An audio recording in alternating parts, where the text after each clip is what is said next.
Hello everyone. 31 October 2024 गुरुवार का दिन आप सबों का स्वागत। वैसे आज दीपावली है, so happy Deepavali to all. Actually 31 October 2024 को मार्केट हॉलिडे नहीं डिक्लेयर्ड है। 1 नवंबर को मार्केट हॉलिडे डिक्लेयर्ड है दीपावली के लिए। और दीपावली में आप जानते हैं कि मुहूर्त ट्रेडिंग होता है, तो मुहूर्त ट्रेडिंग का इस बार का जो टाइमिंग है वो शाम को 6 बजे से लेके 7:10 तक 1 नवंबर को है। सो ये एक ट्रेडिशन जुड़ा हुआ है स्टॉक मार्केट के फील्ड में जो लोग हैं उनके लिए। सो आप देख सकते हैं मुहूर्त ट्रेडिंग में अगर आप पार्टिसिपेट करना चाहते हैं तो। आज के वीडियो में हम लोग बात करेंगे सिप्ला के डिटेल, सिप्ला का जो रिजल्ट आया है और सिप्ला कंपनी के बारे में और उसके टारगेट प्राइस के बारे में। साथ ही हम लोग अडानी एंटरप्राइज स्टॉक का भी डिटेल एनालिसिस करेंगे। इसका भी जो है रिजल्ट आया है Q2 के। सबसे पहले सिप्ला के बारे में अगर हम लोग बात करें तो सिप्ला कंपनी का जो नेट प्रॉफिट है वो 15.2% से ईयर ऑन ईयर बेसिस पे बढ़ा है। रेवेन्यू भी 10% से 10.5% से अप हुआ है। इसका जो वीक एरिया रहा है वो है इसका सेल्स ग्रोथ। सेल्स ग्रोथ अगर आप देखें तो सिंगल डिजिट में है। इंडिया बिजनेस जो है 5% से ग्रो हुआ है, जबकि नॉर्थ अमेरिका बिजनेस जो है वो 4% से ग्रो हुआ है। ओवरऑल फार्मा सेक्टर की हम बात करें, सिप्ला जो है बेसिकली फार्मास्यूटिकल कंपनी है, निफ्टी 50 का पार्ट है। और इसमें जो फार्मा कंपनी जो अगर आप देखें, फार्मा सेक्टर अगर देखें तो ये अभी ओवरऑल डिक्लाइन पे है। सेक्टर लेवल पे अगर आप देखेंगे तो फार्मा सेक्टर मोर देन 6% टूट चुका है। और जो सिप्ला कंपनी की अगर आप बात करें तो इसका जो मार्केट प्राइस है वो अपने रिसेंट हाई से लगभग 17-18% तक टूटा हुआ है। अगर हम इसकी कुंडली को एक बार देखें, सिप्ला कंपनी के डिटेल एनालिसिस को देखें तो इसका मार्केट कैप जो है वो 1.14 लाख करोड़ के आसपास में है। 3 साल पहले जो इसका मार्केट कैप था वो अराउंड 66,000 करोड़ के आसपास में था। तो ऑलमोस्ट डबल हुआ है मार्केट कैप पिछले 3 साल में।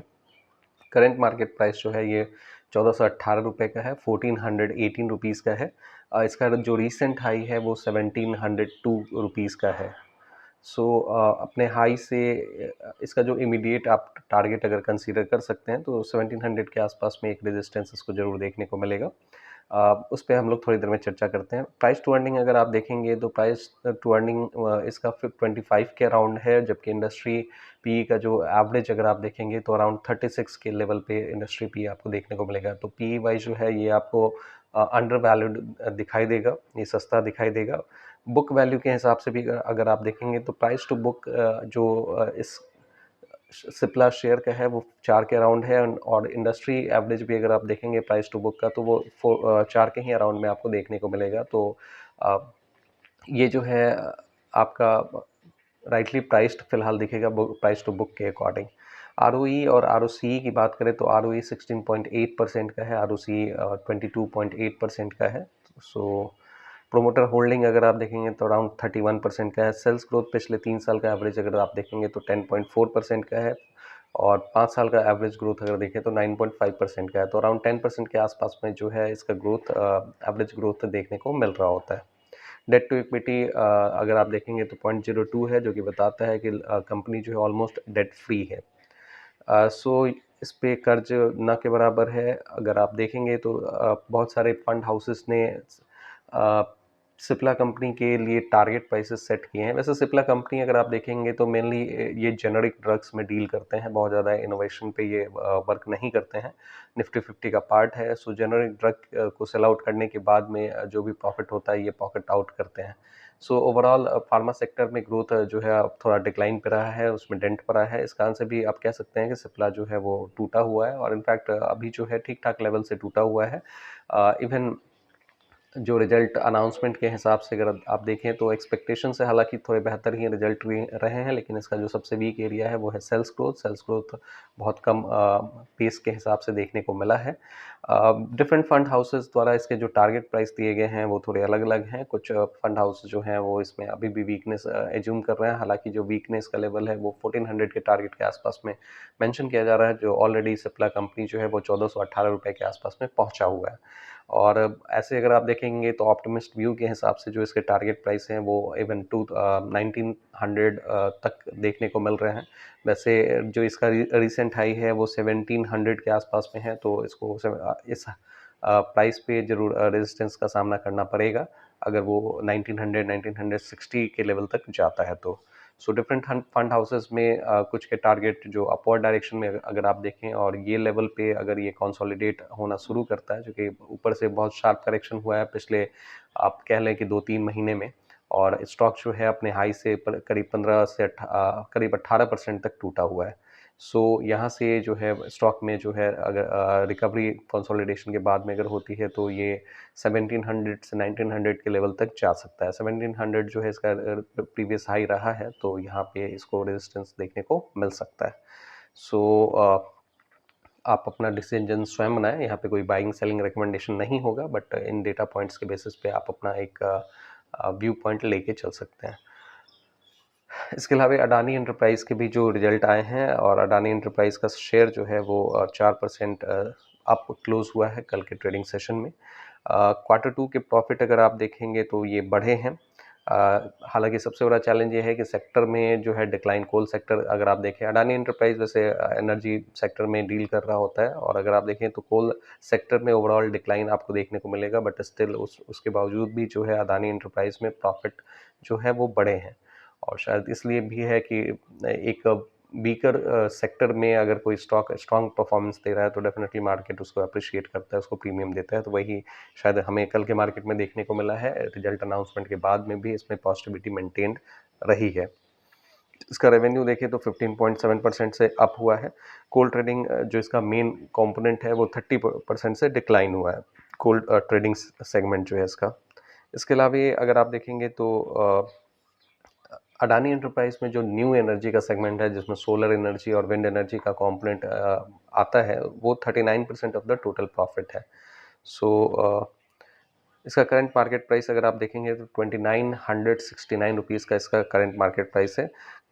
अडानी एंटरप्राइज अगेन निफ्टी 50 का कंपनी पार्ट है, और इसका अगर मार्केट कैप देखें तो 3.4 लाख करोड़ के आसपास का है, और 3 साल पहले अगर आप इसका मार्केट कैप देखेंगे तो 1.1 लाख करोड़ के आसपास में है। तो पिछले 3 साल में ऑलमोस्ट ये 3 टाइम्स ग्रो किया है। So it's a impressive growth.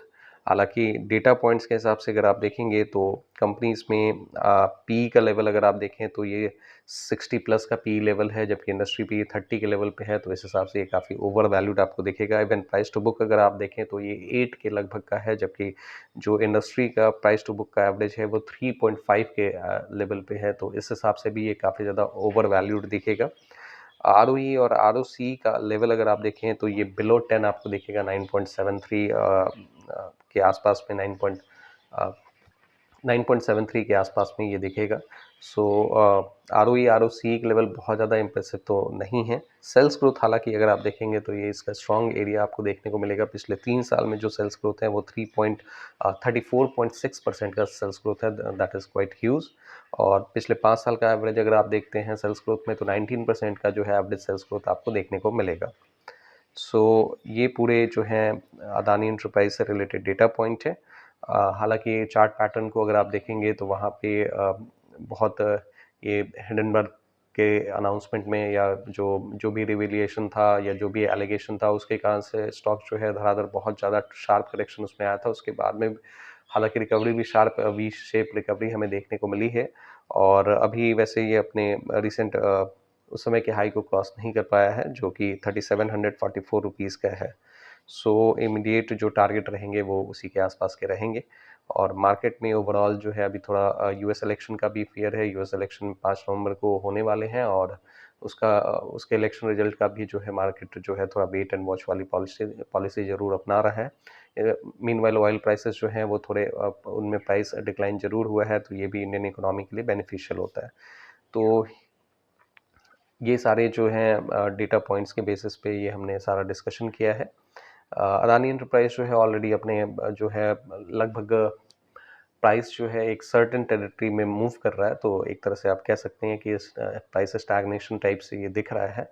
हालांकि इसमें मूवमेंट काफ़ी वोलाटाइल होता है, काफ़ी शार्प मूवमेंट्स देखने को मिलते हैं। सो इसको बहुत सोच समझ के टच करने की ज़रूरत होती है, और बेहतर स्ट्रेटजी तो यही होता है किसी भी स्टॉक पिकिंग में कि buy at low and sell at high.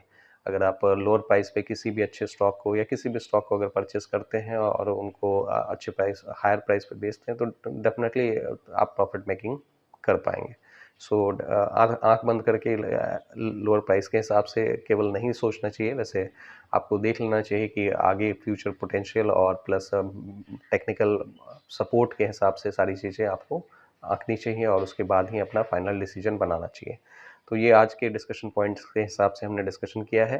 अगर आपको ये यहाँ से कुछ वैल्यू मिला है तो आप इस वीडियो को लाइक करें, इस चैनल को सब्सक्राइब करें। आपके कुछ क्वेरीज हैं तो नीचे कमेंट बॉक्स में ज़रूर मेंशन करें और आप बता सकते हैं कि आप में से कितने लोगों के पास में सिप्ला है और अदानी एंटरप्राइज जो है वो आपने पिक कर रखा है। So it will be good to know. So thank you for your participation. See you in the next video.